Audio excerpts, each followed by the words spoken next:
first guest tonight has won 2 Academy Awards. Starting this Friday, you can see him in Road to Perdition. Please welcome Mr. Tom Hanks.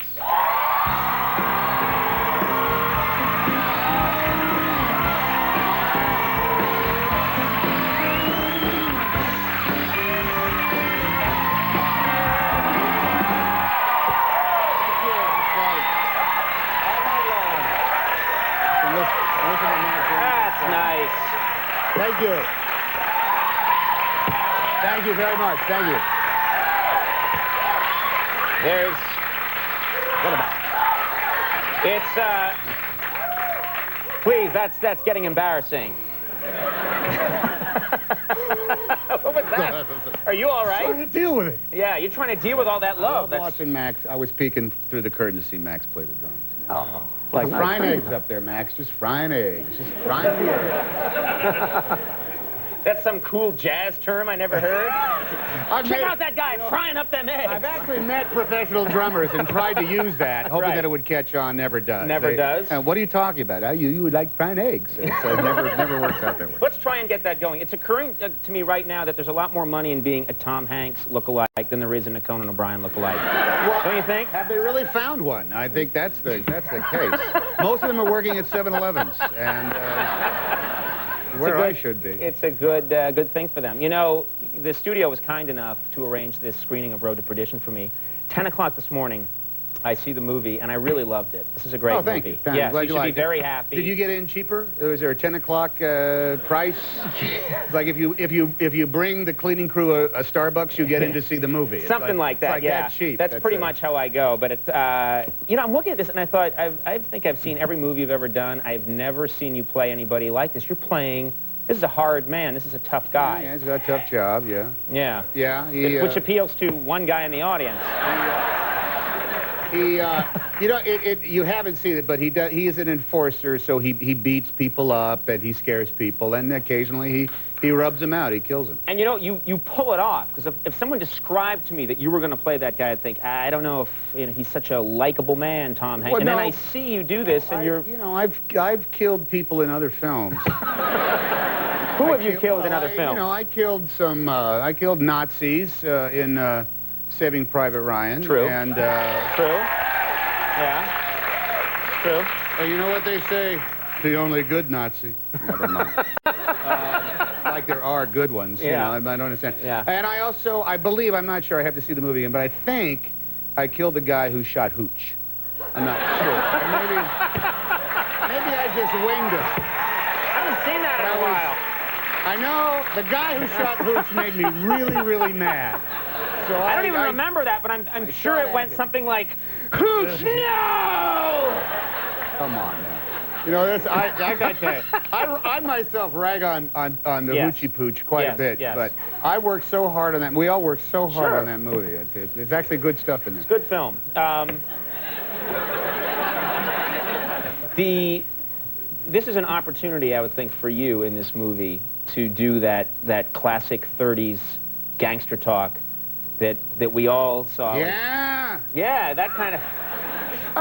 Maybe I was hoping that it would literally be written out phonetically in the script like that. Right. Says you, huh? But it wasn't. We were just talking like kind of current vernacular as opposed to. Right. What's up? I'll tell you what's up. What I say is up is what's up. Don't you mess with me. Yeah. Now, see here, you. See, you know, in those early 30 movies before sound was truly like developed, they would have like the microphone in a pot of flowers or in like the ham. So there's always Rico leaning over like this over a table saying, I'm going to tell you something, kid, because that's where the mic was, you see. Mother of mercy. You work with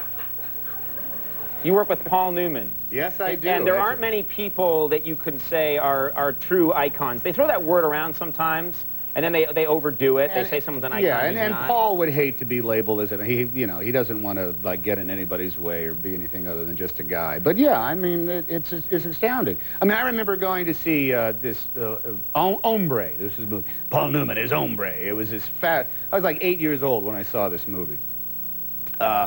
And it was incredible. It was Richard Boone is in it. Hombre is this taciturn half-breed Indian, you know, half Apache, half not Apache, and that's on his driver's license, not Apache. Not Apache. It's actually a thing you check on the census. You know, are you Apache? Not Apache. And it was one of those movies. As a Saturday thing, it stuck with you. So when I met Paul, at the first opportunity, I mentioned Hombre. And I was talking to her about 15 minutes before I realized I was literally channeling myself from the age of 8 to Paul.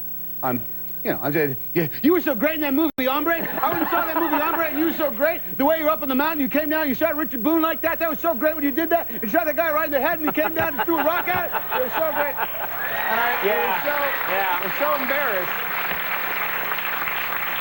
And to make it worse, you were holding a giant lollipop. I did. I had a big sucker and, you know, some candy corn in my teeth, like, you know, like Dracula teeth. You know. That guy, you know, his hobby, I guess, I don't know the man, but his hobby is car racing. Loves car racing. And he takes it really seriously, doesn't he? He does it at every opportunity, and he talks about it at every opportunity. And we were around one day, and he had just come back from someplace. He hadn't worked for a few days. Oh, you got it. I got it. Great. You got to come see me. You got to come see me driving this monster truck. I got it on cassette. You got to see it. I said, Paul, I would love to see a tape of you driving a monster truck. So we went into his trailer, and he popped the VCR there and scratched it. Boom. Then all of a sudden, there was this monster truck. The Conan, the biggest truck you ever did see, is sitting down in the middle of like an oval. And here is this little tiny figure in a flame retardant suit walking towards the monster truck. And Paul said, "That's me," he said. Oh, there you are. Kind of like did that shaky zoom in, and sure, there's Paul kind of like walking across the thing. And he climbs up into this monster truck, and then the tape cuts, and then you just see this monster truck driving around. "Isn't it great?" says Paul. "That's me driving the monster truck right now." In this big truck's going around. It's got the big balloon tires, and when it's done, you say, "So, Paul, what was it like in that monster truck, Paul?" "Oh, it was great. They had big wheels, and you're way up high, that little thing. And you shifted it, handled like a son of a gun, I tell you. It was great." And then that was it. Kind of wandered off, shaking my head, saying, Paul loved driving that monster truck. That was it. Didn't race it. He just kind of like drove just in a circle until it ran out of gas. I said, "Didn't you like run over another monster truck? Did you do whatever monster trucks do? Did you haul a sled through mud with it or something?" "No, I just drove the son of a gun." "Beautiful. I drove it well." We have a clip from Road to Perdition, and I want to make sure we get to this because I do like this film so much. What do we need to know about this clip? This is in order to get attention, myself and my son. In order to get the bad guys to come after us, because we're bad guys, but they're worser guys, and we go to steal their money out of the banks, and I think this is the first or second time we try to steal the money out of the bank. Let's take a look at this clip from Road to Perdition.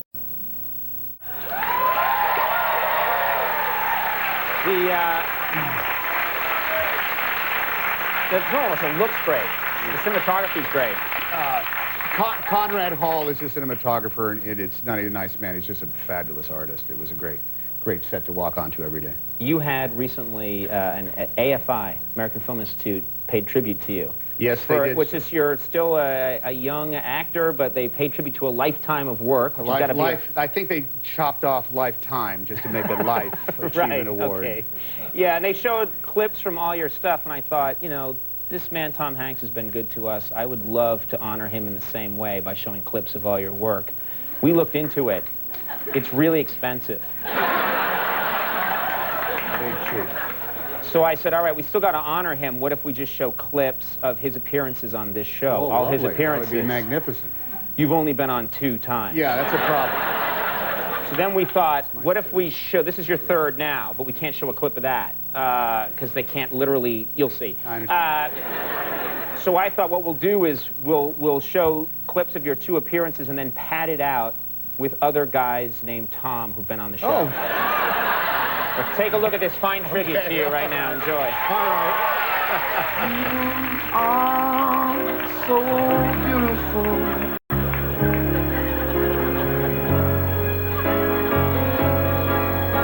To me, you are so beautiful.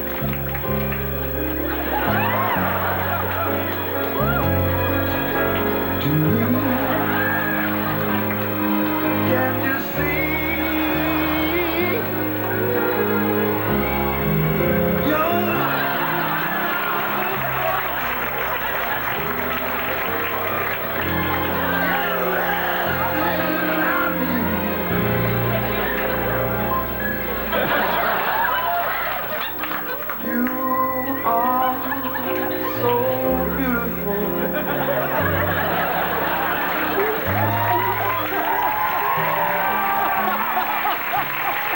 For you, Tom. That's beautiful. We're actually going to have more with Tom Hanks in just a second, so stick around. We'll be right back. That's beautiful.